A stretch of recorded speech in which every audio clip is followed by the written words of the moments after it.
À l'époque, Conakry était un sanctuaire de libérateurs comme Amilcar Cabral, Patrice Lumumba, tout comme Myriam Makeba.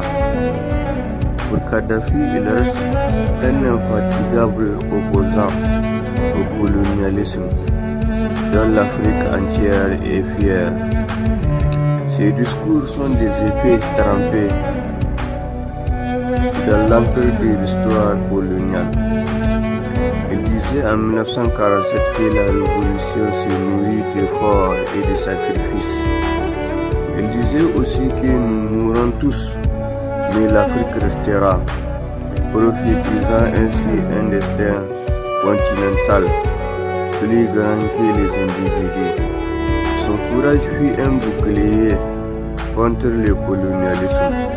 Son appel à la dignité résonne encore, car le choix de la Guinée est un choix africain.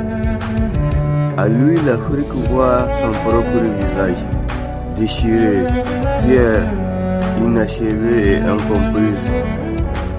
Des choix qui n'ont jamais cessé de rappeler que la liberté n'est pas un fruit qui tombe du ciel, mais un combat aux mille périls. Il s'agit d'un digne fils de l'Afrique qui a aidé les colonies portugaises à se détacher des chaînes coloniales pendant que les colonies françaises se courbent et se couchent face au moindre désir d'un pays des droits de l'homme. Il a fait preuve d'un courage hors du commun pour arracher l'ancienne capitale des empires ouest-africains au joug colonial.